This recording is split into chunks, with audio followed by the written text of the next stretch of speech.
अस्सलाम वालेकुम। वालेकुम सलाम मैम। बेटा कैसे हैं आप लोग? ठीक मैम।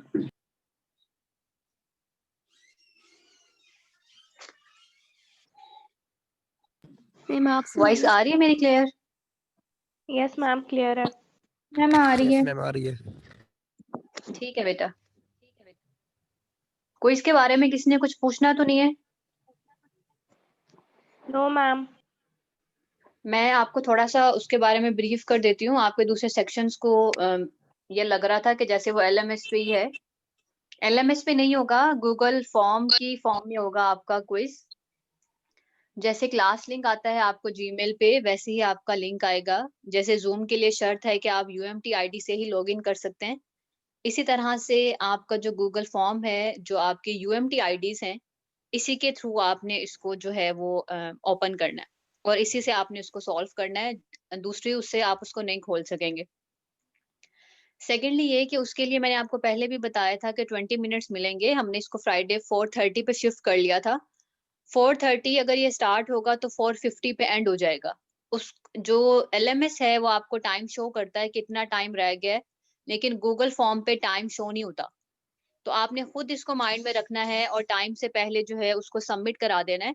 अदरवाइज जैसे एलएमएस पे ये होता है कि आपने जो अटेम्प्ट्स की होती हैं, आप उसकी अटेम्प्ट्स को रिव्यू कर सकते हैं। गूगल फॉर्म पे ऐसे नहीं होता। ठीक है, तो कहीं आप ये सोचेंगे सबमिट नहीं हुआ तो एटलीस्ट पता चल जाएगा कि कितने सॉल्व किए थे, कितने नहीं किए थे। अगर सबमिट नहीं होता तो गूगल फॉर्म पे 0 होता है बिल्कुल। तो आपने जो सबमिशन है उसका बहुत ध्यान करना है। अगर आप सबमिशन का ध्यान नहीं करते तो आपके जो मार्क्स हैं वो बिल्कुल 0 होंगे।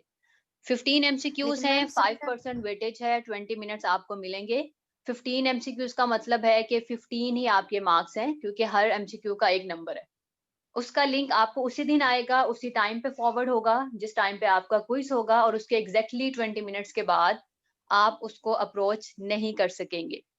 एक और चीज जो उसमें इम्पोर्टेंट है वो ये कि आपको सिर्फ 1 अटेम्प्ट अलाउड है। आप एक एमसीक्यू को सिर्फ एक दफा ही अटेम्प्ट कर सकते हैं, बार बार उसको अटेम्प्ट नहीं कर सकते। तो बहुत ध्यान से आपने उसको अटेम्प्ट करना है।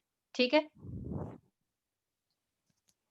तो मैम समटाइम जो नेटवर्क इशू होता है, अगर हमारा लेट ओपन होता है तो फिर वो टाइम हमारा कंसिडर होगा? लेट ओपन नहीं होगा ना, वो इतना ज्यादा उसके लिए नेट रिक्वायर्ड नहीं होता, इसीलिए मैंने जो है वो आपको इस पे किया। एलएमएस जो है वो अक्सर क्रैक हो जाता है जब आप ज्यादा लोग खोल रहे होते हैं उसको, और एलएमएस ज्यादा टाइम लगाता है। ये तो सिंपल, जैसे आपने लिंक को क्लिक किया और जूम खुल जाता है, जूम से भी कम उसके ऊपर एमबीज लगते हैं, फौरन से गूगल फॉर्म जो है वो ओपन हो जाता है। और 15 मिनट्स का नो है तो मैम, वो नेट का आजकल इशू नहीं करता।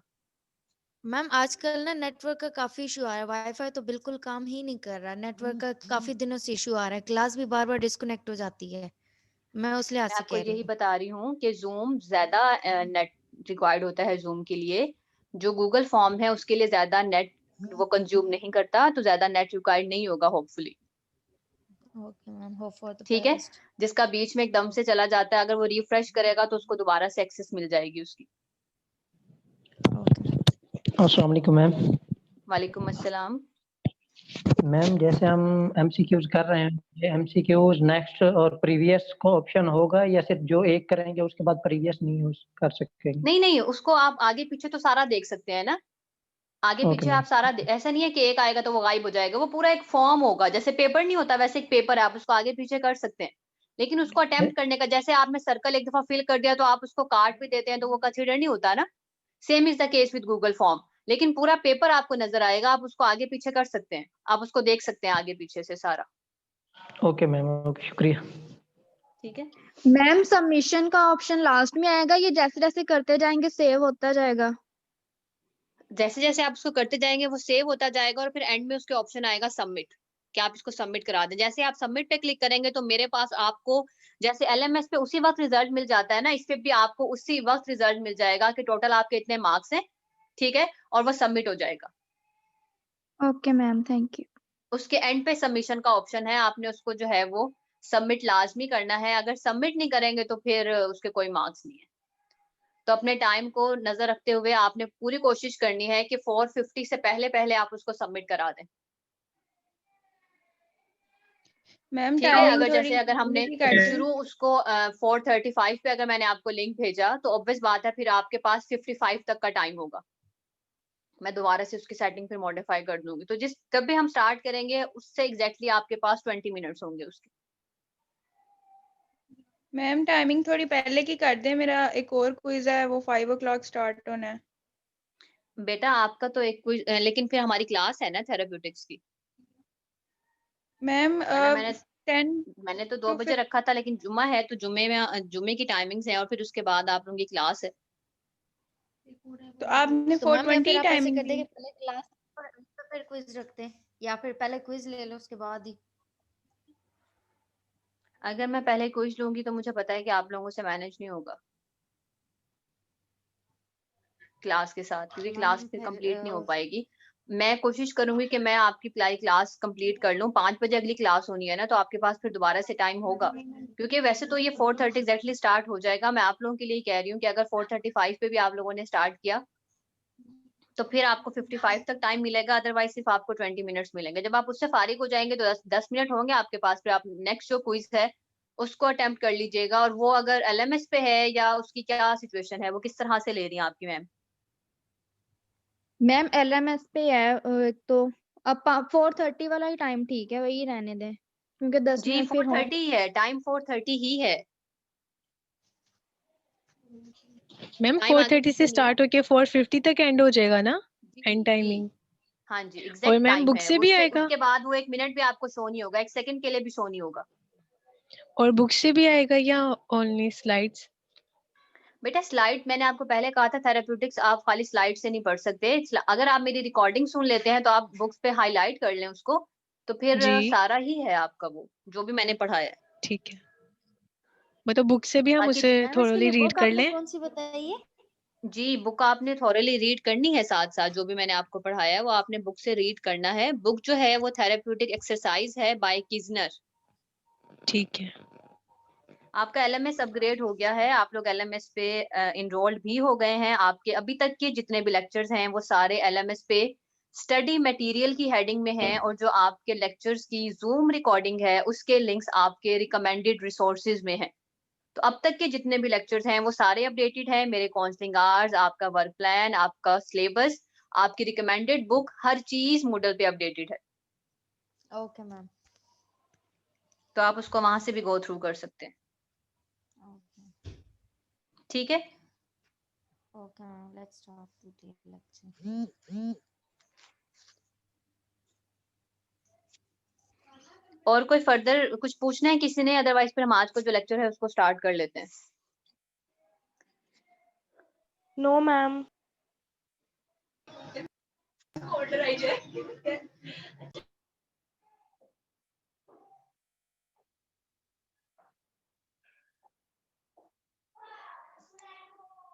मैंने म्यूट कर दिया सबको क्योंकि बीच में बहुत डिस्टॉर्शन होती है। किसी का कोई भी क्वेश्चन है तो वो प्लीज राइट डाउन करता रहे, तो फिर हम जो क्वेश्चन है उसको फिर बाद में डिस्कस कर लेंगे।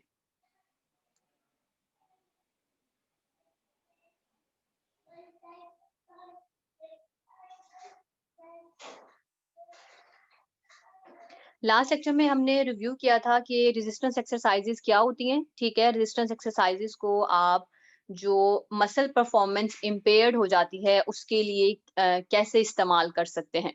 हमने पढ़ा था कि जो मसल परफॉर्मेंस है उसके 3 पैरामीटर्स हैं, like strength, endurance and power. Strength, endurance और पावर अगर मसल की अच्छी हो तो इसका मतलब है कि मसल की परफॉर्मेंस ठीक है। अगर ये तीनों चीजें अफेक्टेड हो या इनमें से कोई एक भी अफेक्टेड हो तो हम कहते हैं कि मसल की जो परफॉर्मेंस है वो इतनी अच्छी नहीं है। मसल परफॉर्मेंस के जो पैरामीटर्स थे, स्ट्रेंथ, एंडोरेंस एंड पावर, इनकी ट्रेनिंग की हमने बात की थी कि अगर आपने किसी भी मसल की स्ट्रेंथ को इम्प्रूव करना है तो फिर आप उसके वेट और उसके लोड के ऊपर फोकस करते हैं। अगर हमारा फोकस ये हो कि हमने जो मसल है उसकी एंडोरेंस को इम्प्रूव करना है तो हम उसकी रेपिटेशंस के ऊपर फोकस करते हैं विद लो लोड। अगर हमारा जो एम है वो पावर ट्रेनिंग है तो उसके केस में हम फोकस करते हैं कि टाइम क्या है, कि हम with the passage of time Aahista Aahista आप जो आपने पेशेंट को वर्क दिया है करने के लिए उसका टाइम कम कर देते हैं या फिर आप लिमिटेड टाइम फ्रेम में काम को बढ़ा देते हैं। इस तरह से आप मसल की पावर ट्रेनिंग करा सकते हैं। इसके अलावा हमने ओवरलोड प्रिंसिपल के बारे में और स्पेसिफिसिटी प्रिंसिपल के बारे में, रिवर्सिबिलिटी प्रिंसिपल के बारे में पढ़ा था कि ये बेसिकली क्या है। तो हमारा जो ओवरलोड प्रिंसिपल है वो ये कहता है कि with the passage of time आपने जो मसल के ऊपर लोड इम्पोज किया है उसको बढ़ाते रहना है, क्योंकि मसल की जो मेटाबॉलिक कैपेसिटी है वो उसके लोड के अकॉर्डिंगली इम्प्रूव होती जाती है और आहिस्ता आहिस्ता अगर आप लोड नहीं बढ़ाते तो मसल उसको अडेप्ट कर लेता है और फर्दर कोई चेंज नहीं आता मसल के अंदर। तो अगर आप चाहते हैं कि मसल के अंदर चेंज आए तो आपको जो मसल की मेटाबॉलिक कैपेसिटी है उससे बढ़ के उसके ऊपर लोड इम्पोज करना पड़ेगा। That is overload principle. Set principle ये कहता है कि स्पेसिफिसिटी प्रिंसिपल है बेसिकली ये कि जिस तरह की आप ट्रेनिंग कराना चाहते हैं, जिस तरह का आपको चेंज रिक्वायर्ड है, आपको उसके अकॉर्डिंगली ही जो पेशेंट है उसको उसकी जो ट्रेनिंग है करवानी पड़ेगी। जैसे अगर स्ट्रेंथ करानी है तो you have to focus on the load, अगर एंडोरेंस करानी है तो फिर आपने रेपिटेशंस के ऊपर फोकस करना है। तो जिस तरह का आप लोड इम्पोज करते हैं उसी के अकॉर्डिंगली जो चीजें हैं वो मोल्ड हो जाती हैं। ठीक है, वुल्फ लॉ के अकॉर्डिंगली है ये। रिवर्सिबिलिटी प्रिंसिपल ये कहता है कि अगर आपने स्ट्रेंथ और पावर या एंडोरेंस को गेन किया है लेकिन आप उसको फंक्शनल एक्टिविटीज के अंदर अगर आप उसको इनकॉर्पोरेट नहीं कर रहे या आप रेजिस्टेंस एक्सरसाइजेस को अपने डेली रूटीन में अपनी डेली रूटीन नहीं बना लेते कि आप डेली बेसिस पे एक फिटनेस जो ट्रेनिंग प्रोग्राम है उसको कंटिन्यू करें, तो फिर आपके जो गेन होते हैं वो रिवर्स हो जाते हैं। ठीक है, तो ये हमने प्रिंसिपल्स पढ़े थे। इसके अलावा हमने बात की थी कि हमारे जो स्केलेटल मसल फंक्शंस हैं और उनकी जो अडेप्टेशंस हैं कि जब आप स्ट्रेंथनिंग कराते हैं या एंडोरेंस कराते हैं तो उनके अंदर डिफरेंट तरह के चेंज आते हैं। ठीक है, वो हमने पूरा जो टेबल था इससे रिलेटेड देख लिया। आज का जो बेसिक टॉपिक है that is determinants of resistance exercises and types of resistance. Determinants क्या होते हैं? डिटर्मिनेंट्स वो एलिमेंट्स हैं जो ये डिटरमिन करते हैं कि जो हमने एक्सरसाइज या जो हमने रेजिस्टेंस अप्लाई की है, जो रेजिस्टेंस ट्रेनिंग हम करा रहे हैं, whether that is appropriate, whether that is effective और whether that is safe।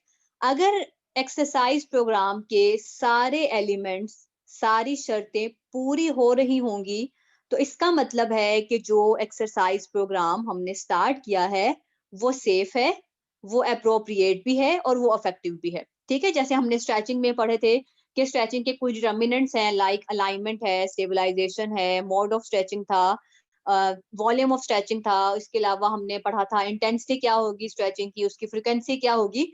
तो जैसे ये कुछ डिटर्मिनेंट्स थे स्ट्रेचिंग के बारे में, इसी तरह से कुछ एलिमेंट्स हैं जो रेजिस्टेंस एक्सरसाइज प्रोग्राम के साथ एसोसिएटेड हैं।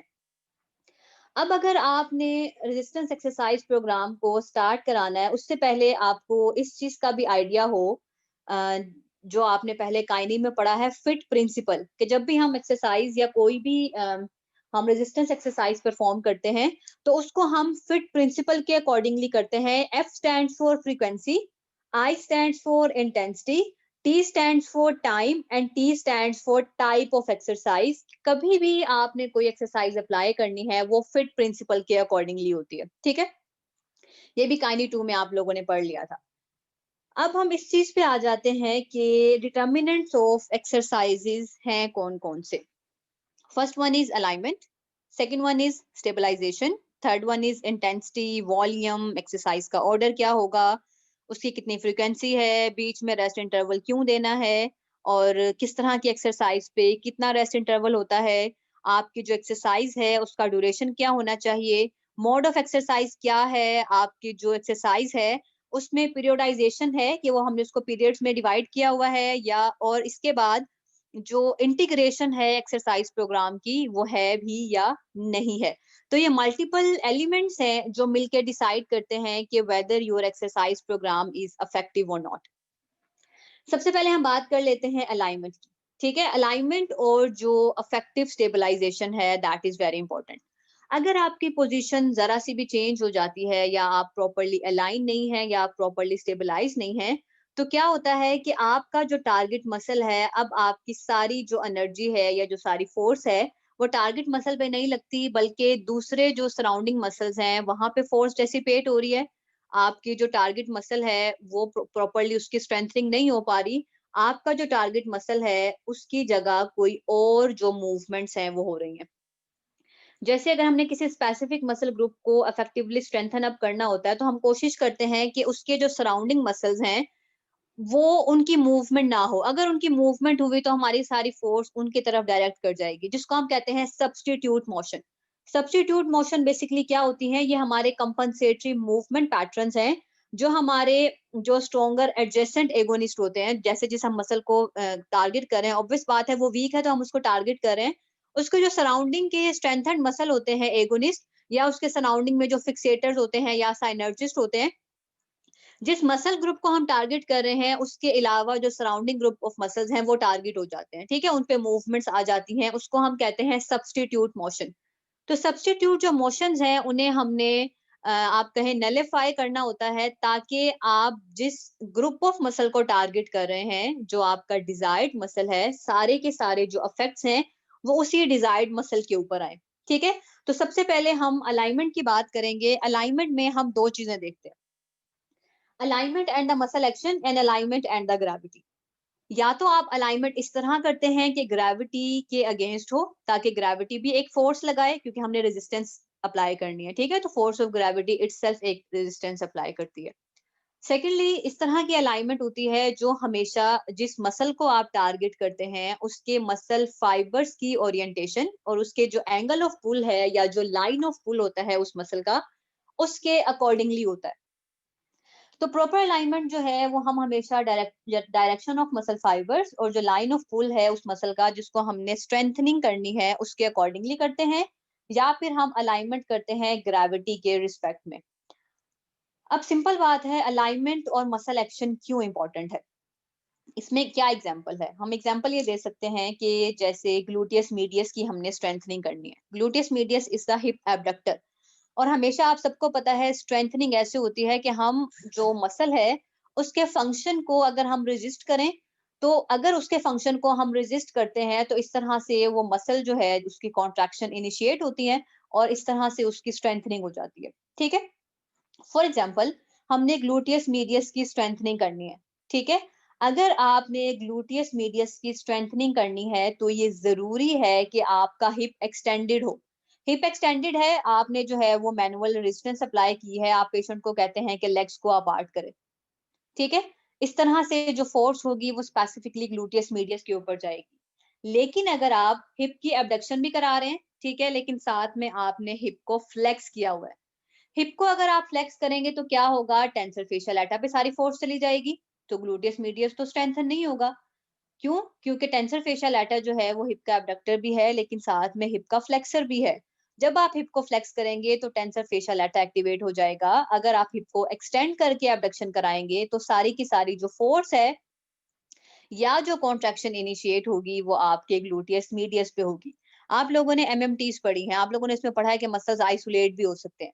तो अगर आप चाहते हैं कि स्पेसिफिकली ग्लूटियस मीडियस के ऊपर अफेक्ट आए क्योंकि आपको उसकी स्ट्रेंथनिंग रिक्वायर्ड है, तो आपको हिप को एक्सटेंड करके उसकी स्ट्रेंथनिंग करानी पड़ेगी, ठीक है, क्योंकि अगर आप उसको फ्लेक्स कर देंगे तो सारी की सारी फोर्स TFL जो है आपका टेंसर फेशियल लैटा उसके ऊपर चली जाएगी। ये तो हो गई अलाइनमेंट मसल एक्शन के अकॉर्डिंगली। सेकंड हमने बात किया था ग्रेविटी के अगेंस्ट, तो इसी को हम फर्दर आगे लेके जाएं कि हमने ग्लूटियस मीडियस की स्ट्रेंथनिंग करनी है। हमने उसकी स्ट्रेंथनिंग के लिए क्या किया है कि लोअर लेग पे वेट कफ बांध दिया। वेट कफ मिलते हैं क्लिनिकल प्रैक्टिस में, हम इस्तेमाल करते हैं बीइंग अ फिजिकल थेरेपिस्ट। वो कफ के फॉर्म में होते हैं और उस पे जो है ना स्टिक लगी होती है कि हम वो लिम्स के अकॉर्डिंगली बांध के और वो स्टिक को बांध देते हैं, जैसे घुंघरू नहीं बांधते इसी तरह के वेट कफ्स होते हैं। तो वेट कफ जो है वो आप बांधते हैं एक्सट्रीमिटीज के ऊपर, ठीक है। तो अगर हमने एबडक्टर्स को स्ट्रेंथन करना है हिप के, तो हम लोअर लेग के ऊपर वो वेट कफ बांध देंगे। अब हमने लोअर लेग के ऊपर वो वेट कफ बांधा है और पेशेंट जो है वो साइड लाइन में है। साइड लाइन में लेट के जब वो अपनी लेग्स को अपार्ट करेगा हिप पे, जब वो एबडक्शन परफॉर्म करेगा, तो एक तो वो ग्रेविटी के अगेंस्ट काम कर रहा है, ठीक है, और इस तरह से उसकी जो स्ट्रेंथनिंग है वो इम्प्रूव होगी। लेकिन अगर आप उस पेशेंट को सीधा लिटा देते हैं, ठीक है, उसको साइड लाइन की बजाय आपने उसको स्पाइन में रोल कर दिया। जब आप उसको स्पाइन में रोल करेंगे तो इस तरह से अगर वो अपने लेग्स को एबडक्ट करेगा तो सारे का सारा लोड हिप के फ्लेक्सर्स पे जाएगा, एबडक्टर्स पे नहीं जाएगा, ठीक है। तो अलाइनमेंट इज वेरी इंपॉर्टेंट। आपने जिस ग्रुप ऑफ मसल्स को टारगेट करना है उसके अकॉर्डिंगली उसकी अलाइनमेंट जो है वो बनानी है। तो पहली बात तो हो गई है अलाइनमेंट से रिलेटेड, जो कि पहला डिटर्मिनेंट था। Second one is stabilization. Stabilization basically क्या है कि अगर आप अपने बॉडी सेगमेंट्स को होल्ड कर लेते हैं स्टेडी पोजीशन में, ठीक है, आपने एक जो है वो बना लिया पोजीशन जो कि एक स्टैटिक पोजीशन थी, एक स्टेडी पोजीशन थी, आपने उसके अंदर जो है वो अपनी बॉडी को होल्ड किया, that is called as stabilization. तो अगर आप चाहते हैं कि आपके जो मसल्स हैं, ठीक है, जो मूवमेंट पैटर्न्स हैं उनमें सब्स्टिट्यूट मोशंस ना हो, तो अलाइनमेंट के साथ साथ स्टेबलाइजेशन भी बहुत ज्यादा इंपॉर्टेंट है, ठीक है। स्टेबलाइजेशन जो है ये आपकी सब्स्टिट्यूट जो मोशंस हैं उनको अवॉइड करने में हेल्प आउट करती है। अब जो स्टेबलाइजेशन हैं वो भी दो तरह की हैं, एक्सटर्नल एंड इंटरनल। नाम ही बता रहा है, जो आउटसाइड से अगर आप कोई चीज लगा रहे हैं, जैसे मैं बीइंग अ फिजिकल थेरेपिस्ट किसी इक्विपमेंट से किसी बंदे को स्टेबलाइज कर दूं, ठीक है, या फिर मैं हमारे क्लिनिकल प्रैक्टिस में बेल्ट इस्तेमाल होती है कि हम बेल्ट इस्तेमाल करके पेशेंट को काउच पे लिटा के ऊपर से बेल्ट बांध देते हैं कि वो स्टेबलाइज हो जाए, वो हिले नहीं, ठीक है। या फिर आप जो है वो डिफरेंट तरह की स्ट्रैप्स का इस्तेमाल करते हैं, या आप पेशेंट को जैसे ट्रीटमेंट टेबल है जो उसका जो हेड एंड है वो आपने एलिवेट कर दिया और पेशेंट को जो है वो उसके सहारे से बिठा दिया, तो इस तरह से उसकी बॉडी स्टेबलाइज हो गई। तो इस तरह की जो चीजें हैं जो आप एक्सटर्नली इस्तेमाल करते हैं उसको कहते हैं एक्सटर्नल स्टेबलाइजेशन, ठीक है। या मैं अपने हाथ से अपने पेशेंट का कोई एक पार्ट जो है स्टेबलाइज कर लूं और दूसरे को मैं मूवमेंट दूं, तो जिस पार्ट को मैंने स्टेबलाइज किया है अपने हाथ से तो वो मैनुअल स्टेबलाइजेशन है जो कि एक्सटर्नल की फॉर्म है। इसी तरह से जो दूसरी है दैट इज इंटरनल स्टेबलाइजेशन। अब इंटरनल स्टेबलाइजेशन क्या है कि मैंने जिस ग्रुप ऑफ मसल पे काम करना है उसके जो एडजेसेंट मसल्स हैं मैं उनको आइसोमेट्रिकली कॉन्ट्रैक्ट कर लूं। जब मैं उनको आइसोमेट्रिकली कॉन्ट्रैक्ट करूंगी तो वो मेरे पार्ट को स्टेबलाइज कर देंगे। जैसे फॉर एग्जांपल मैंने बायलैटरल एसएलआर परफॉर्म करनी है। बायलैटरल मीन दोनों टांगों की, ठीक है, दोनों मतलब दोनों जो लिम्स है मेरे उनको मैंने एसएलआर मतलब स्ट्रेट लेग रेज करना है, सीधा ऊपर की तरफ खड़ा करना है। अब अगर मैं लेटे हुए एसएलआर कर रही हूँ जिसको स्ट्रेट लेग रेज कहते हैं, तो बायलैटरल एसएलआर के लिए जरूरी है कि मेरे जो पेट के मसल्स हैं, जो मेरे एब्डोमिनल्स हैं, ठीक है, जो रेक्टस एब्डोमिनस हैं, ट्रांसवर्स एब्डोमिनस हैं, जो मेरे एब्डोमिनल्स हैं अगर वो कॉन्ट्रैक्ट करेंगे, ठीक है, उनकी कॉन्ट्रैक्शन मेरी पेल्विस को और लंबर स्पाइन को स्टेबलाइज कर देगी। जब मेरी लंबर और पेल्विस स्टेबलाइज हो जाएगी तो ऑटोमेटिकली जो मेरे हिप के फ्लेक्सर्स हैं वो मेरी लेग को रेज कर देंगे और मैं एसएलआर जो है वो इजीली परफॉर्म कर दूंगी, ठीक है। अगर जो है वो स्टेबलाइजेशन अच्छी हो तो रेंज आपकी बहुत अच्छी तरह से कंप्लीट हो जाती है। अगर स्टेबलाइजेशन ना हो तो सब्स्टिट्यूट मोशंस की वजह से जो फोर्सेस हैं वो डेसिपेट हो जाती हैं। तो हमें दोनों चीजें समझ आ गई कि अलाइनमेंट और जो स्टेबलाइजेशन है वो आपकी जो रेजिस्टेंस एक्सरसाइजेस हैं उसके लिए मोस्ट इंपॉर्टेंट एलिमेंट है। ये हमने डिस्कस कर लिया एक्सटर्नल और इंटरनल। नेक्स्ट वन है इंटेंसिटी। इंटेंसिटी बेसिकली क्या होती है? वेट, क्योंकि हम रेजिस्टेंस एक्सरसाइज करा रहे हैं, रेजिस्टेंस के लिए वेट जो है वो कंपल्सरी है, वो शर्त है, ठीक है। तो इंटेंसिटी का क्या मतलब है? कितनी अमाउंट ऑफ रेजिस्टेंस आप देंगे, आप कितना लोड जो है पेशेंट से बेयर कराएंगे, चाहे वो कोई चीज नीचे से उठा रहा है, चाहे वो उसको वापस रख रहा है, चाहे उसने उसको अपने हाथ में पकड़ा हुआ है। In other words, isometric and isotonic, isotonic में कंसेंट्रिक भी और इसेंट्रिक भी, जिस तरह की भी वो रेजिस्टेंस एक्सरसाइज परफॉर्म कर रहा है उसकी क्या इंटेंसिटी है, ठीक है। ये चीज इंपॉर्टेंट है। इसमें जो टर्म यूज होती है that is exercise load. Exercise load क्या है? जितनी आप रेजिस्टेंस अप्लाई करेंगे, amount of resistance is called as exercise load, कि भाई इस स्पेसिफिक जो एक्सरसाइज है इसमें इतना वेट बंदे ने उठाना है, तो वो उस एक्सरसाइज का लोड हो गया। अब जो एक्सरसाइज का लोड है इसको हम डिवाइड करते हैं एज सब मैक्सिमल एंड मैक्सिमल, कि या तो वो सब मैक्सिमल होगा, कम होगा, या वो मैक्सिमम होगा, ठीक है। तो अब जो सब मैक्सिमल और जो मैक्सिमल लोड्स हैं, इनमें क्या डिफरेंस है और इनकी क्या इंडिकेशंस है? बहुत से ऐसे फैक्टर्स हैं जिनको मद्देनजर रखते हुए आप देखते हैं कि पेशेंट के ऊपर कितनी रेजिस्टेंस अप्लाई करनी है, ठीक है। ये मल्टीपल फैक्टर्स पे डिपेंडेंट है, जैसे पेशेंट की जो इंजर्ड टिश्यूज थे वो उनकी स्टेज ऑफ हीलिंग क्या है, जैसे पेशेंट की अपनी एज क्या है, पेशेंट की जनरल हेल्थ कितनी है, पेशेंट का फिटनेस लेवल क्या है, क्या पेशेंट जो है वो कैपेबल है कि वो मैक्सिमम रेजिस्टेंस उठा सकता है या सब मैक्सिमल। तो ये रिहेबिलिटेशन प्रोग्राम के अकॉर्डिंगली होता है कि आपने उसको सब मैक्सिमम देनी है या मैक्सिमम रेजिस्टेंस देनी है। अब कुछ इंडिकेशंस हैं सब मैक्सिमल के लिए, जैसे आपका टिश्यू जो है वो इंजर्ड हुआ, अब वो हील हो रहा है, ठीक है, तो वो अर्ली स्टेजेस में है। अर्ली स्टेजेस में आप अगर सब मैक्सिमम रेजिस्टेंस अप्लाई करते हैं तो टिश्यूज की हीलिंग एक्सेलरेट होती है। अगर मैक्सिमम देंगे तो टिश्यू रप्चर हो जाएंगे, ठीक है। सब मैक्सिमल जब आपकी टिश्यूज की हीलिंग हो रही है तो अर्ली स्टेजेस पे जो आप हीलिंग के लिए लोड देते हैं वो सब मैक्सिमल होता है और ये हीलिंग को एक्सेलरेट करता है। इसी तरह से बहुत अरसे की इमोबिलाइजेशन है, आर्टिकुलर कार्टिलेज जो है वो अब ज्यादा कंप्रेसिव फोर्सेस को बेयर नहीं कर सकते, और आपकी जो बोन है क्योंकि मूवमेंट नहीं हो रही तो बोन आहिस्ता आहिस्ता डीमिनरलाइज हो रही है। अब आप सबको पता है कि बोन हमेशा खुद को रीमिनरलाइज करती है जब उसको कोई इसके ऊपर कोई लोड इम्पोज किया जाता है, ठीक है, जैसे वुल्फ लॉ। तो अब अगर आप सब मैक्सिमल लोड अप्लाई करेंगे, ज्यादा नहीं अप्लाई कर सकते क्योंकि एकदम से बोन के फ्रैक्चर के चांसेस दोबारा हैं। अब आप सब मैक्सिमल लोड अप्लाई कर रहे हैं, सब मैक्सिमल लोड एक जो है आपकी बोन को थ्रेशोल्ड देगा कि ओस्टियोब्लास्टिक एक्टिविटीज हो। ओस्टियोब्लास्टिक एक्टिविटीज होंगी तो दोबारा से आपकी जो बोन है उसकी जो डेंसिटी है वो इम्प्रूव होना शुरू हो जाएगी और बोन में मिनरलाइजेशन जो है वो दोबारा से स्टार्ट हो जाएगी, ठीक है। या आप सब मैक्सिमल लोडिंग तब कर सकते हैं कि आपने अभी नया नया किसी को एक्सरसाइज प्रोग्राम सिखाना शुरू किया है, ठीक है, आप एक्सरसाइज प्रोग्राम पेशेंट को सिखा रहे हैं और पेशेंट को अभी करेक्ट लर्निंग नहीं आई, तो आप शुरू में सब मैक्सिमल लोड अप्लाई करके उसको करेक्ट लर्निंग जो है वो सिखा देते हैं। या जैसे बहुत छोटे बच्चे हैं या ओल्डर एडल्ट्स हैं, उनमें आप सब मैक्सिमल लोड कराते हैं। या फिर अगर आपका गोल हो एंडोरेंस ट्रेनिंग का, हमने बात की थी कि एंडोरेंस में हम लो लोड इस्तेमाल करते हैं, तो सब मैक्सिमल लोडिंग जो है वो एंडोरेंस ट्रेनिंग के लिए भी इस्तेमाल की जा सकती है। इस तरह भी इस्तेमाल की जा सकती है कि आपने कोई हैवी एक्सरसाइजेस परफॉर्म करनी है तो उसके शुरू में वार्म अप पीरियड के लिए आप सब मैक्सिमल लोड जो है वो अप्लाई कर सकते हैं। मैक्सिमल और जो नियर मैक्सिमल है वो आप कब अप्लाई करते हैं? जब आपका एम है मसल की स्ट्रेंथ और पावर को इम्प्रूव करना, मसल्स की हाइपरट्रॉफी करना, मसल के साइज को इम्प्रूव करना।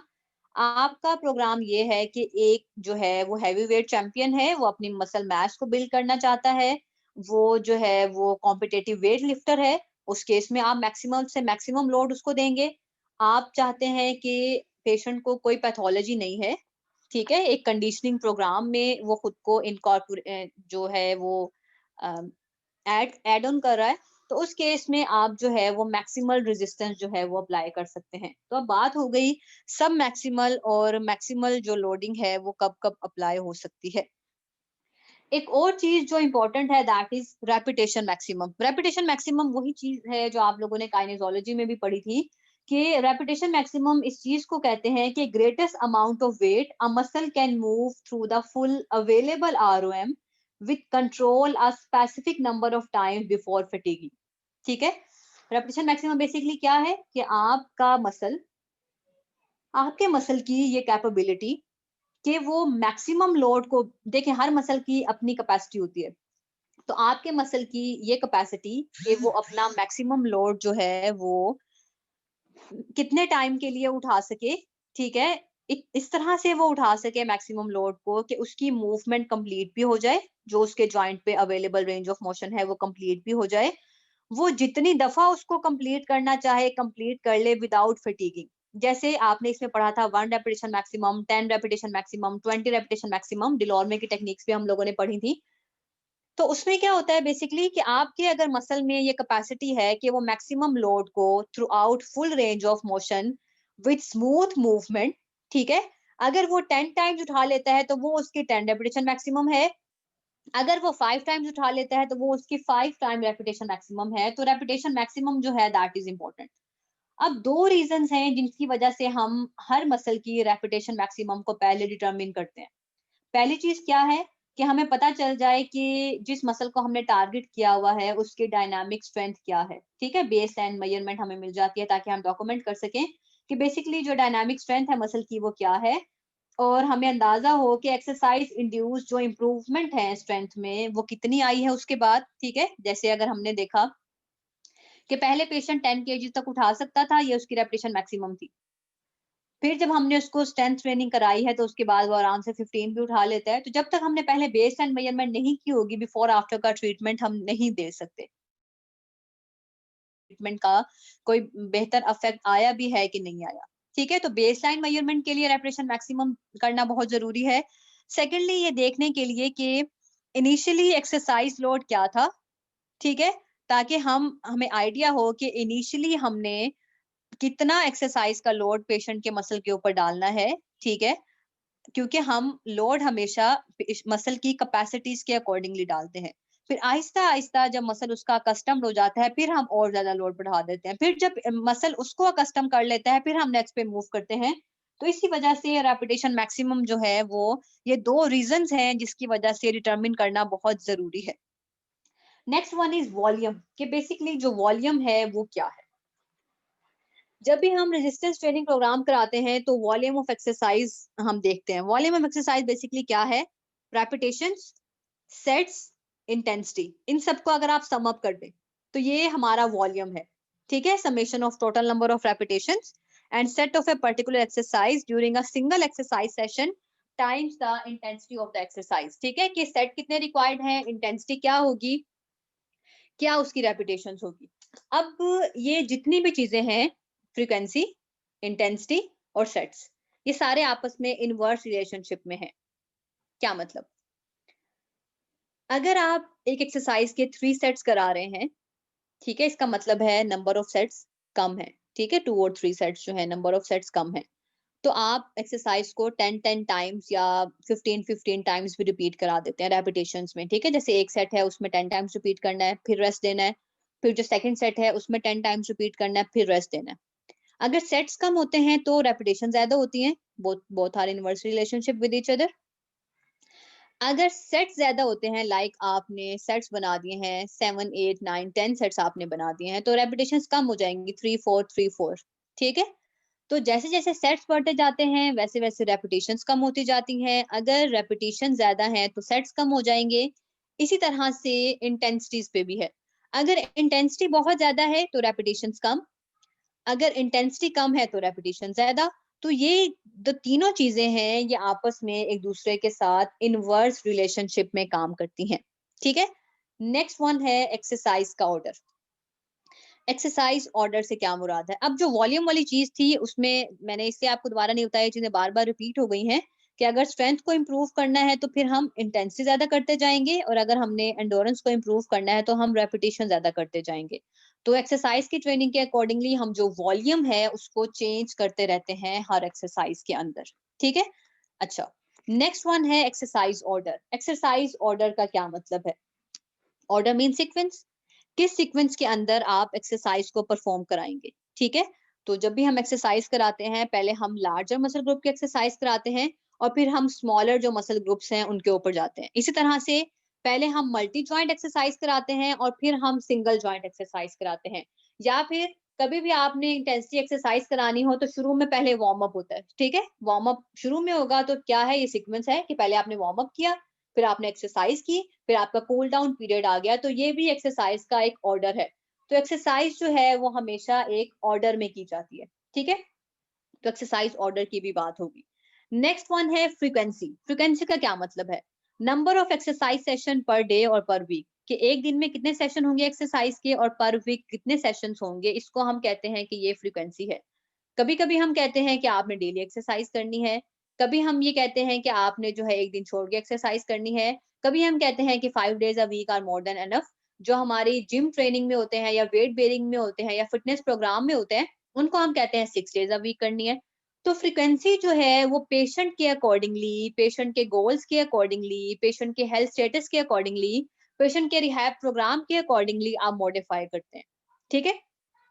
तो फ्रीक्वेंसी जो है वो बहुत से डिटर्मिनेंट्स के ऊपर डिपेंडेंट है। Intensity, volume, patient goals, patient का जनरल हेल्थ स्टेटस, पेशेंट की एक्सरसाइज ट्रेनिंग प्रोग्राम में प्रीवियस पार्टिसिपेशन एंड उसका ट्रेनिंग से क्या रिस्पॉन्स था। ये सारी चीजें जो हैं, जैसे आपने उसको पहले ज्यादा दिन के लिए बुला लिया लेकिन वो फटीग हो जाता था, तो ये उसका ये पहले का रिस्पॉन्स था। तो अब आपको आइडिया है कि नहीं, अगर मैं ज्यादा दिन के लिए बुलाता हूँ तो ये तो फटीग हो जाते हैं, तो फिर आप उसके अकॉर्डिंगली उसको मॉडिफाई कर लेते हैं, ठीक है? क्या अब आपने कम उसके दिन कर दिए।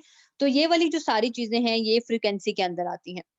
The greater the intensity and volume of exercise, the more time is needed between exercise session to recover from the temporarily fatiguing effect of exercise. हमने लास्ट लेक्चर में भी डिस्कस किया था कि रिकवरी बहुत जरूरी है एक्सरसाइज से, कि उसमें रेस्ट इंटरवल होना चाहिए, क्योंकि जब भी आप एक्सरसाइज करते हैं लैक्टिक एसिड जो है वो मसल्स के अंदर जमा होना शुरू हो जाता है, तो उसको दोबारा से डिसअपियर होने के लिए टाइम रिक्वायर्ड है। तो आपकी जो एक्सरसाइजेज हैं जिनमें जितनी ज्यादा इंटेंसिटी होती है उनको उतना ही टाइम रिक्वायर्ड होता है रिकवरी के लिए, ठीक है? तो अगर आप बहुत हैवी एक्सरसाइज कराएंगे तो ऑब्वियस बात है रिकवरी टाइम और ज्यादा होगा।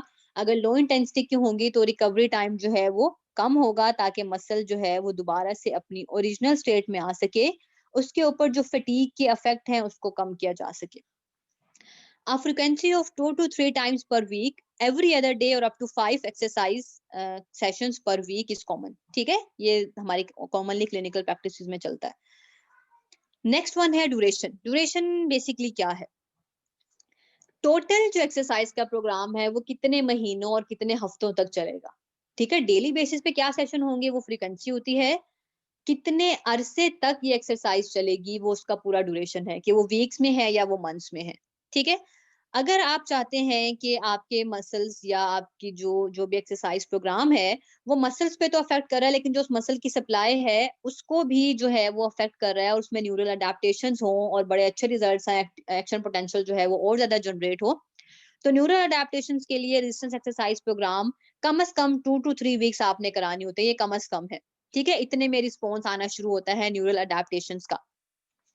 जो सेकंड वन है, अगर आप चाहते हैं कि मसल का साइज इंक्रीज हो, मसल की हाइपरट्रॉफी हो, जाहिर सी बात है जितना साइज बढ़ता जाएगा वहां की ब्लड सप्लाई उतनी ही ज्यादा इंक्रीज करती जाएगी, कोलैटरल चैनल्स बनते जाएंगे, वास्कुलराइजेशन होती जाएगी, तो एटलीस्ट 6 to 12 वीक्स जो हैं वो रिक्वायर्ड होते हैं अगर आपने मसल्स की हाइपरट्रॉफी करनी है, ठीक है? तो फिर ये इसके अकॉर्डिंगली जो है वो आप देख लेते हैं कि कितना ड्यूरेशन कि पेशेंट की क्या बेसिक रिक्वायरमेंट है, ठीक है? उसके अकॉर्डिंगली आप उसको ड्यूरेशन जो है वो गाइड करते हैं। नेक्स्ट वन है रेस्ट इंटरवल। जैसे मैंने आपको बताया कि रिकवरी जो पीरियड है दैट इज इंपॉर्टेंट। अगर आप रिकवरी पीरियड नहीं करते तो जैसे बहुत दफा एक्सरसाइज के बाद आप लोगों ने बायोमैकेनिक्स में डॉम्स पढ़े होंगे, डिलेड ऑनसेट मसल सोरनेस, कि जब आप बहुत अरसे बाद कोई हैवी एक्सरसाइज करते हैं तो आपके जो मसल फाइबर्स हैं उनका रप्चर स्टार्ट हो जाता है मोस्टली इसेंट्रिक एक्सरसाइजेज में। तो उसमें क्या होता है कि आपके जो मसल है वहां पे सोरनेस हो जाती है। उसमें कोई भी ट्रीटमेंट जो है आप नहीं करा सकते एक्सेप्ट ये कि आप कोई एंटी इन्फ्लेमेटरी या जो पैनाडोल हैं 2 वो लेके सो जाएं और उसको रेस्ट दें। रेस्ट जब आप देंगे तो वो दोबारा ठीक हो जाएगा। अगर आप स्ट्रेचिंग या कुछ भी अप्लाई करेंगे तो मसल फाइबर्स का फर्दर टेयर होगा, ठीक है? तो उस केस में क्या है कि रेस्ट इंटरवल इंपॉर्टेंट है जब भी आपने अपने जो मसल है उसको फटीग से रिवर्स करना है। तो आप रेस्ट इंटरवल आप किस किस तरह गाइड कर सकते हैं? अगर पेशेंट ने मॉडरेट इंटेंसिटी रेजिस्टेंस एक्सरसाइज की है, ठीक है, तो हर सेट में कम से कम 2 से 3 मिनट का गैप होना चाहिए, आपने पहले एक सेट कराया, उसकी रेपिटेशंस करा दी, अब अपने पेशेंट को कहा कि रेस्ट करे, 2 to 3 मिनट्स का आपने उसको रेस्ट इंटरवल दिया, फिर आपने सेकंड सेट जो है उसको स्टार्ट कर लिया। अगर लो इंटेंसिटी एक्सरसाइज है तो फिर शॉर्टर रेस्ट, कुछ सेकंड्स का हम रेस्ट देते हैं, 30 सेकंड का रेस्ट कर लें, 60 सेकंड का रेस्ट कर लें, इस तरह से। अगर आपकी जो है वो बहुत हाई इंटेंसिटी एक्सरसाइज है तो 3 मिनट से ज्यादा का आप टाइम देते हैं हर सेशन में, ठीक है। जब आपके large multi joint muscles act कर रहे होते हैं तो उस केस में हम जो है वो ज्यादा टाइम देते हैं। जैसे हैमस्ट्रिंग्स जो हैं वो बहुत जल्दी फटीग हो जाते हैं, तो जब आप हैमस्ट्रिंग्स का वर्कआउट कर रहे हैं, जैसे जॉगिंग कर रहे हैं, वॉकिंग कर रहे हैं, तो इस केस में जो हैवी आपकी एक्सरसाइजेज होती हैं, ब्रिस्क वॉक है, तो हम जो हैवी इंटेंसिटी एक्सरसाइजेज होती हैं उनमें जो रेस्ट इंटरवल है उसको बढ़ा देते हैं। तो रेस्ट इंटरवल होता है किस तरह की आप ट्रेनिंग प्रोग्राम जो है वो पेशेंट को गाइड कर रहे हैं। Patients with pathological conditions that make them more susceptible to fatigue, as well as children and elderly, should rest at least 3 minutes between sets by performing unknown resisted exercises, ठीक है, such as low intensity cycling or performing the same exercise with opposite extremity। ठीक है, वो patients जो pathological conditions के साथ हैं, जिनमें हमें आइडिया होता है कि फटीग हो जाएंगे, या वो पेशेंट जैसे कि जो बच्चे हैं या बड़े हैं, उनमें हम कम से कम 3 मिनट का जो रेस्ट इंटरवल है वो हर सेट के बाद देते हैं। अब वो जो 3 मिनट का रेस्ट है वो किस तरह से हो सकता है, या तो वो सिंपल खड़े खड़े साइकिलिंग कर लें, ठीक है, लो इंटेंसिटी की साइकिलिंग कर लें, या फिर जो है जिसमें रेजिस्टेंस ना हो, या फिर जैसे एक हाथ से काफी एक्सरसाइज कीजिए, दूसरे से ऐसे ही जो है विदाउट वेट कफ जो है वो एक्सरसाइज कर लें। तो इस तरह से वो रेस्ट इंटरवल जो है हम उनको बीच में दे सकते हैं जो पैथोलॉजिकल कंडीशंस के साथ हैं। A 48-hour rest interval between exercise session, that is training every other day, allows the patient adequate time for recovery। ठीक है, अगर आप 48 hours का रेस्ट देते हैं कि आप एक दिन छोड़ के फिर अगले दिन बुलाते हैं, तो इतने टाइम में जो मसल हैं उनकी फटीग खत्म हो जाती है, मसल दोबारा से अपनी ओरिजिनल जो स्टेट है उसमें आ जाते हैं। तो इतना जो रेस्ट इंटरवल है वो रिकमेंडेड है, ठीक है। तो आप इतना रेस्ट इंटरवल आपको देना चाहिए, पर इट डिपेंड्स अपॉन कि आपने किस तरह की एक्सरसाइज की है। अगर आपने लो इंटेंसिटी की है तो फिर 48 आवर्स जो है वो रिकमेंडेड नहीं है, ठीक है। नेक्स्ट वन है mode of exercise. Mode of exercise का मतलब है कि फॉर्म ऑफ एक्सरसाइज या टाइप ऑफ एक्सरसाइज किस तरह की है। अब जो मोड ऑफ एक्सरसाइज है उसमें 3 चीजें आती हैं।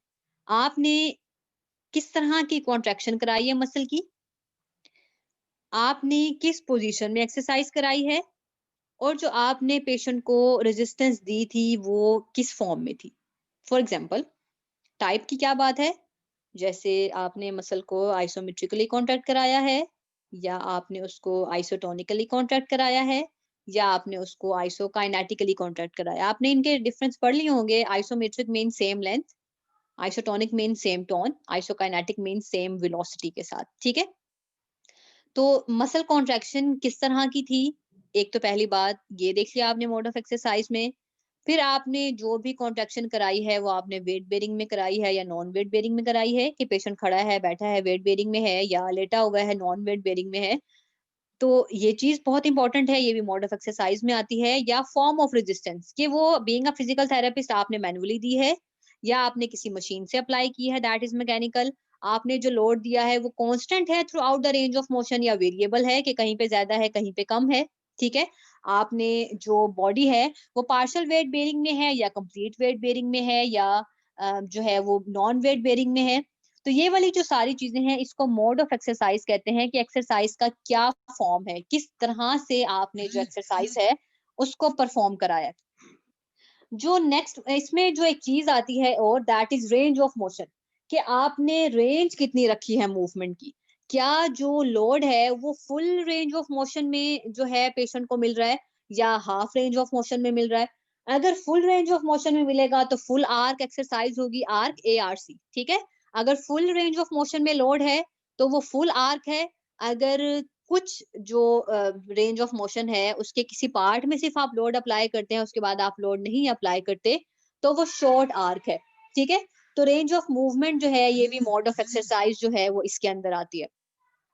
नेक्स्ट वन है वेलोसिटी। वेलोसिटी का क्या मतलब है कि आपने जो आपका मसल जिस तरह से कॉन्ट्रैक्ट कर रहा है, ठीक है, उसकी जो वेलोसिटी है या वो जो रेट है जिसके साथ वो कॉन्ट्रैक्ट करता है, ये उसकी जो टेंशन जनरेशन कैपेसिटी है उसके ऊपर इफेक्ट डालता है, ठीक है। आप लोगों ने फोर्स और वेलोसिटी का रिलेशनशिप पढ़ा होगा कि फोर्स वेलोसिटी रिलेशनशिप जो है लेकिन ये डिफरेंट होती है कंसेंट्रिक के लिए और इसेंट्रिक के लिए, ठीक है। जैसे अगर आपने कंसेंट्रिक मसल कॉन्ट्रैक्शन कराई है, ठीक है, मैक्सिममली आपने एफर्ट लगाई और आपने कंसेंट्रिक मसल कॉन्ट्रैक्शन की। Concentric means towards the centre, जैसे हम कोई चीज लिफ्ट करते हैं तो उस टाइम पे जो बाइसेप्स की कॉन्ट्रैक्शन होती है वो आपकी कंसेंट्रिक है, जब आप लोड को रख रहे हैं तो वो बाइसेप की इसेंट्रिक कॉन्ट्रैक्शन है। तो जब भी आपने मैक्सिमम एफर्ट करके कंसेंट्रिक मसल कॉन्ट्रैक्शन की है तो क्या होगा, वेलोसिटी जो है मसल शॉर्टनिंग की वो इंक्रीज कर जाएगी, ठीक है, और फोर्स जो है मसल जनरेशन की वो डिक्रीज कर जाएगी।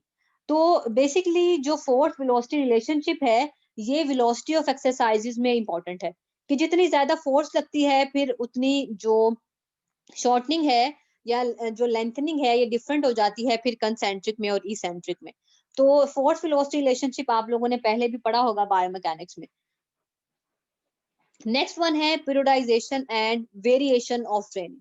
पीरियडाइजेशन बेसिकली क्या है कि आप ट्रेनिंग को पीरियडाइज कर लें, ठीक है, या ये एक अप्रोच है जिसमें हम रेजिस्टेंस ट्रेनिंग को ब्रेकअप करते हैं, ठीक है, इनटू पीरियड्स, और फिर हम हर जो पीरियड है उसमें सिस्टमैटिक वेरिएशंस लाते हैं। सिस्टमैटिक वेरिएशंस किस तरह से कि हर जो टाइम है, जैसे आपने डिफरेंट पीरियड्स में डिवाइड किया, हर पीरियड में आपने इंटेंसिटी, हर पीरियड में ड्यूरेशन, हर पीरियड में वॉल्यूम आपने चेंज कर दिया, तो आप एक्सरसाइज के अंदर वेरिएशन ले आए, तो उसको आप कहते हैं पीरियडाइजेशन और वेरिएशन, ठीक है। कि आपका एक्सरसाइज प्रोग्राम चल रहा था, आपने उसको सिस्टमैटिकली पीरियड्स में डिवाइड किया, हर ड्यूरेशन ऑफ पीरियड में आपने इंटेंसिटी को, आपने वॉल्यूम को चेंज कर दिया कि इसमें इतने सेट्स होंगे, इसमें इतनी फ्रीक्वेंसी होगी, इसमें इस तरह से होगा, ठीक है।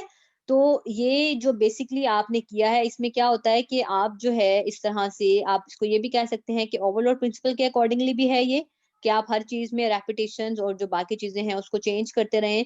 और बेसिकली ये जो अप्रोच है ये एथलीट्स के लिए, जो हाईली ट्रेंड एथलीट्स हैं, उनको वेट लिफ्टिंग प्रोग्राम के लिए और पावर लिफ्टिंग इवेंट्स में प्रिपेयर करने के लिए इंट्रोड्यूस की गई थी, ठीक है, कि आहिस्ता आहिस्ता से ऑप्टिमल प्रोग्रेशन करनी है ट्रेनिंग प्रोग्राम्स में, ताकि जो है वो ओवर ट्रेनिंग को भी अवॉइड किया जा सके और जो कंपटीशन से पहले एक साइकोलॉजिकल जो माइंड पे एक इम्पैक्ट होता है उसको भी मिनिमाइज किया जा सके और जो परफॉर्मेंस है उसको ऑप्टिमाइज किया जा सके। तो हर लेवल पे जैसे जैसे आप आहिस्ता आहिस्ता जो है वो रेपिटेशंस को या वॉल्यूम्स को जब बढ़ाते रहेंगे तो पेशेंट जो है वो अपने कंपटीशन के अकॉर्डिंगली ज्यादा वेल प्रिपेयर्ड हो जाएगा, ठीक है। तो ये वाली जो चीज है इसको आप पीरियडाइजेशन और वेरिएशन कहते हैं। जो लास्ट वन है डिटर्मिनेंट्स में, दैट इज इंटीग्रेशन। इंटीग्रेशन क्या मतलब है, आपने जो भी किया, ठीक है, जो भी आपने रेजिस्टेंस एक्सरसाइज प्रोग्राम किए हैं उनको अगर आप अपनी फंक्शनल डिमांड्स के अकॉर्डिंगली मॉडिफाई कर लें। जैसे इंटीग्रेशन ऑफ फंक्शन में तीन तरह की चीजें हम देखते हैं, balance of stability and active mobility. For example, मैं अपनी कोई भी फंक्शनल मूवमेंट कर रही हूँ, उसमें मैंने अपनी बॉडी को कंट्रोल किया और साथ में मैं अपने बैलेंस को मेंटेन करते हुए मल्टीपल टास्क परफॉर्म कर सकती हूँ, अपने फंक्शनल टास्क परफॉर्म कर सकती हूँ।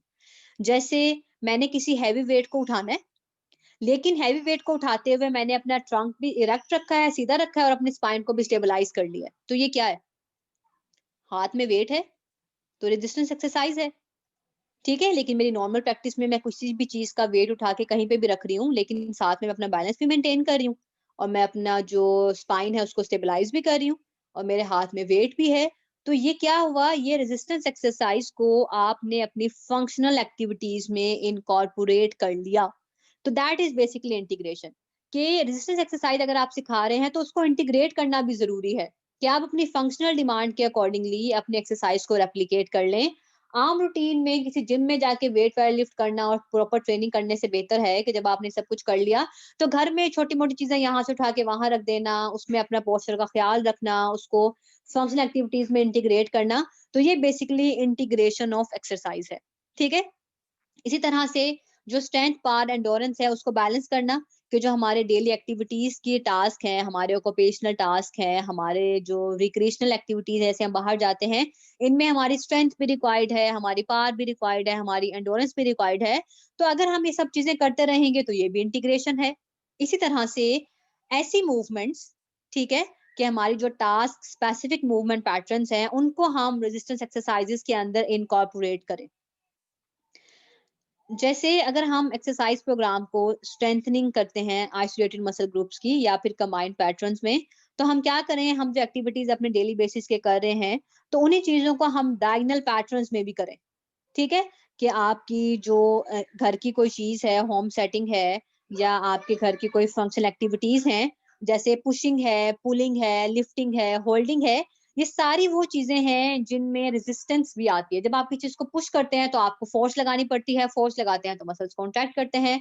आप किसी चीज़ को पुल करते हैं तो फोर्स लगानी पड़ती है, किसी चीज़ को लिफ्ट कर रहे हैं तो फोर्स लगानी पड़ती है, होल्ड करते हैं तो आइसोमेट्रिकली मसल को कॉन्ट्रैक्ट करना पड़ता है। तो ये सारी वो चीज़ें हैं जो आपने फंक्शनल जो जो आपकी रेजिस्टेंस एक्सरसाइजेस थी, उनको आपने अपनी डेली एक्टिविटीज में इंटीग्रेट किया। ठीक है? तो ये इंटीग्रेशन है। ये आपकी लास्ट स्लाइड है कि रेजिस्टेंस एक्सरसाइजेस की क्या टाइप्स हैं। पता है आप लोगों को पहले मैनुअल कि अगर मैं बीइंग अ फिजिकल थेरेपिस्ट अपने हाथ से कोई फोर्स लगाऊंगी, रेजिस्ट करूंगी किसी स्पेसिफिक मसल को, दैट इज मैनुअल रेजिस्टेंस। अगर मैं किसी मशीन के थ्रू, किसी वेट कफ के थ्रू, किसी थेराबैंड के थ्रू, किसी चीज के थ्रू अगर मैं रेजिस्टेंस दे रही हूँ, ठीक है, तो वो हो जाएगी मैकेनिकल। आइसोमेट्रिक जो है, इसमें क्या होता है, इसमें स्टैटिक मसल वर्क होता है जिसमें वर्क डन 0 होता है। आपके मसल्स जो हैं वो स्टैटिकली कॉन्ट्रैक्ट करते हैं अगेंस्ट अ फोर्स, जिसमें के चेंज नहीं आता मसल की लेंथ में। और इस तरह की जो एक्सरसाइजेज होती हैं इनको आप आइसोमेट्रिक कहते हैं। आइसोमेट्रिक एक्सरसाइजेज में एक तरह की एक्सरसाइज है जिसको आप कहते हैं मसल सेटिंग एक्सरसाइज। जो मसल सेटिंग एक्सरसाइजेज हैं बेसिकली इसमें लो इंटेंसिटी की आइसोमेट्रिक कॉन्ट्रैक्शन होती है जो लिटल और नो रेजिस्टेंस के अगेंस्ट होती है।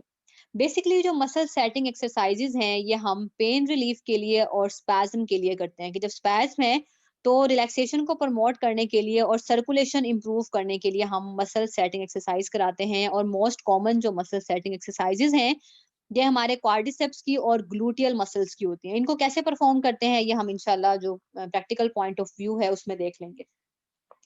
इसके अलावा स्टेबलाइजेशन एक्सरसाइजेज होती हैं, ये भी आइसोमेट्रिकली जब आप मसल्स को कॉन्ट्रैक्ट कराते हैं तो उस आइसोमेट्रिक कॉन्ट्रैक्शन से ही स्टेबलाइजेशन जो है वो गेन होती है। जो थर्ड वन है आइसोमेट्रिक के अंदर, दैट इज मल्टीपल एंगल आइसोमेट्रिक्स। इसमें क्या होता है कि आप जो मसल है उसको मैनुअली और मैकेनिकली और डिफरेंट तरह की पोजीशंस में, ठीक है, जैसे पहले आप लोगों ने रेंज पढ़ी थी मसल की, इनर रेंज है, आउटर रेंज है, तो मसल को आप डिफरेंट रेंजेस के अंदर जो है वो आइसोमेट्रिकली कॉन्ट्रैक्ट कराते हैं, तो उसको आप कहते हैं कि वो मल्टीपल एंगल आइसोमेट्रिक्स है। ठीक है, तो ये तो आइसोमेट्रिक की टाइप हो गई। आइसोटोनिक में दो तरह की हैं, आप सबको पता है, कंसेंट्रिक और इसेंट्रिक। ठीक है, तो कंसेंट्रिक और इसेंट्रिक जो मूवमेंट्स हैं इनमें अगर आप जो है रेजिस्टेंस अप्लाई कर रहे हैं, या जैसे अगर आप हाथ में लोड दे देते हैं और लोड से आप कहते हैं इसको उठाएं और नीचे रखें, तो ये कंसेंट्रिक और इसेंट्रिक मूवमेंट्स हो जाती हैं एल्बो के फ्लेक्सर्स की। नेक्स्ट वन है पीएनएफ पैटर्न्स। पीएनएफ आप लोगों ने पढ़ी थी, उसमें आपने डिफरेंट टाइप्स पढ़ी थी, होल्ड, रिलैक्स, कॉन्ट्रैक्ट, रिलैक्स, जिसमें हमने बात की थी कि muscles isotonically against the load contract करते हैं और मसल आइसोमेट्रिकली भी अगेंस्ट द लोड जो है वो कॉन्ट्रैक्ट करते हैं। तो पीएनएफ के जो पैटर्न्स हैं उनमें भी आप जो रेजिस्टेंस ट्रेनिंग प्रोग्राम है वो करा सकते हैं। ठीक है, हाथ में लोड दे के पेशेंट को। तो पीएनएफ जो है वो स्ट्रेचिंग के लिए भी इस्तेमाल होती है और पीएनएफ जो है वो मसल की स्ट्रेंथ इंप्रूव करने के लिए भी इस्तेमाल की जाती है हमारे क्लिनिकल प्रैक्टिसेस में। इसके बाद है आइसोकाइनेटिक। आइसोकाइनेटिक एक्सरसाइजेज वो एक्सरसाइजेज हैं जिनमें के जो वेलोसिटी ऑफ एक्सरसाइज है वो सेम रहे, कि वेलोसिटी चेंज ना हो। इसके लिए जो है वो डिफरेंट तरह की मशीन्स भी इस्तेमाल होती हैं हमारे क्लिनिकल प्रैक्टिसेस में। डायनोमीटर उसको कहते हैं। तो जो डायनामोमीटर है, सॉरी, डायनामोमीटर जो है ये हमारी जो आइसोकाइनेटिक रेजिस्टेंस ट्रेनिंग है उसके लिए इस्तेमाल होते हैं। ठीक है, इसके लिए शर्त होती है कि वेलोसिटी जो है वो कांस्टेंट हो और फिर हम पेशेंट के अकॉर्डिंगली देख लेते हैं कि हमने कितनी वेलोसिटी जो है उसको एडजस्ट करना है। जो लास्ट वन है that is open chain and close chain. Open chain and close chain kinetics और काइनेमैटिक्स आप लोगों ने काइनी में पढ़ी होगी। अगर डिस्टल एंड फिक्स हो एक्सरसाइजेज में उसको आप कहते हैं क्लोज चेन एक्सरसाइज है, और अगर डिस्टल एंड जो है वो मूवेबल हो तो उसको आप कहते हैं कि that is open chain. Like अगर मैंने अपने हाथ से किसी को वेव करना है बाय बाय के लिए, ठीक है, या वैसे वेव करना है, तो मेरा डिस्टल जो है वो मूव कर रहा है, दैट इज ओपन चेन। या अगर मैं स्विंग कर रही हूँ, ठीक है, उस केस में मेरा डिस्टल फिक्स नहीं है तो वो भी मेरी ओपन चेन है। लेकिन अगर मैं खड़ी हूँ वेट बेरिंग पोजीशन में तो उस केस में मेरे जो फुट हैं वो फिक्स हैं ग्राउंड के साथ, तो that is close chain exercises. तो अगर मैं स्क्वाटिंग कर रही हूँ तो squatting is a type of close chain, क्योंकि मेरे जो फुट हैं वो ग्राउंड के ऊपर प्लेस हैं। तो open chain and close chain exercises जो हैं, रेजिस्टेंस एक्सरसाइजेज भी इस्तेमाल की जाती हैं क्लिनिकल प्रैक्टिसेस में as a type of resistance exercises. तो आज बेसिकली हमने क्या पढ़ा कि डिटर्मिनेंट्स ऑफ रेजिस्टेंस एक्सरसाइजेज क्या हैं और बेसिकली टाइप्स क्या क्या है रेजिस्टेंस एक्सरसाइजेज की। कोई ऐसी चीज जो आपको इसमें से समझ ना आए तो आप मुझसे पूछ लें।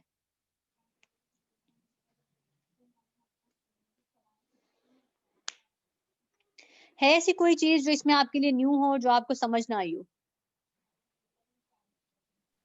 मैम इंटरनेट नहीं था और मैम मैंने 4:20 पे क्लास ज्वाइन की है, तो मैं किस तरह कवर करूं? कवर करेंगे आप इसके थ्रू जो आपकी रिकॉर्डिंग है, और अगर रिकॉर्डिंग से भी समझ नहीं आता तो फिर आप मुझसे पढ़ सकती हैं दोबारा। Okay ma'am. और मैम सेकंड बात ये पूछनी थी कि क्विज आपने फ्राइडे को 2 o'clock रखा है ना, तो 2 o'clock इलेक्ट्रोथेरेपी की क्लास होती है मेरी। हाय अल्लाह, सो के जाग रही हैं बेटा, अब टाइम चेंज हो गया था, 4:30 टाइम है क्विज का। मैम मुझे मेल नहीं आई, मेल की थी आपने? नहीं, ये लास्ट लेक्चर में डिसाइड हुआ था। Okay ma'am. ठीक है, टाइम जो है 4:30 हो गया है, तो फ्राइडे को 4:30 पे क्विज होगा आपका। Okay ma'am. इसके अलावा कोई क्वेश्चन है किसी का? मैम मेरा है। जी तुबा। मैम हमारा जो क्विज का सिलेबस है हमारा रेंजेस तक है ना, मतलब रेंज ऑफ मोशन तक जो हमारे लेक्चर है 4 लेक्चर, जी, स्ट्रेचिंग और फर्स्ट 4 फ्लेक्सिबिलिटी पीपीटीज है। वो लेक्चर, क्या वो चीज? स्ट्रेचिंग वाला तो नहीं ना, स्ट्रेचिंग और मोबिलिटी फ्लेक्सिबिलिटी वाला लेक्चर तो नहीं ना इन्वॉल्व? अगर वो 5th है तो वो इन्वॉल्व नहीं है, फर्स्ट 4 पीपीटीज इन्वॉल्व है आपकी। ओके मैम, ठीक, थैंक यू मैम। मैडम इसके अपलोड अलावा कर कोई दिया क्वेश्चन आपने? है किसी का? जी अहमद, पूछना था एलएमएस में है ना लेक्चर? क्या कह रहे हैं अहमद आप? मैं कह रहा हूँ एलएमएस में लेक्चर मिल जाएंगे? एलएमएस पे हर चीज अपडेटेड है। एलएमएस आपकी अब इससे पिछले लेक्चर सारे और उनके रिकॉर्डिंग के लिंक हर चीज अवेलेबल है एलएमएस पे। काउंसलिंग आवर्स, कोर्स कैलेंडर, आपका वर्क प्लान, आपकी हर चीज मूडल पे अपडेटेड है। आप सारे मूडल पे इनरोल्ड भी हैं, तो आपको जो चीजें भी चाहिए आप मूडल से देख सकते हैं। जो पीपीटीज हैं वो स्टडी मटेरियल की हेडिंग में है, और जो लिंक्स हैं वो रिकमेंडेड रिसोर्सेज की हेडिंग्स में है। मैम लीव कर दे? जी बेटा, लीव कर दें।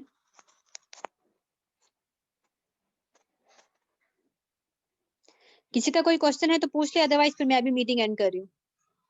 मैडम 20 को है ना कुछ? फ्राइडे को क्विज है आपका 4:30, ये जो अब फ्राइडे आ रहा है उसको। Okay ma'am. 21 है वो।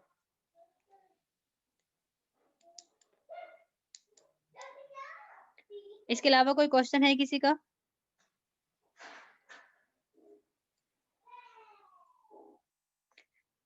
ठीक है बेटा, मैं फिर इसको एंड कर रही हूँ।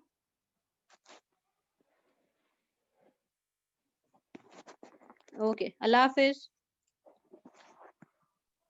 अल्लाह हाफिज मैम। अल्लाह हाफिज। अल्लाह हाफिज मैम।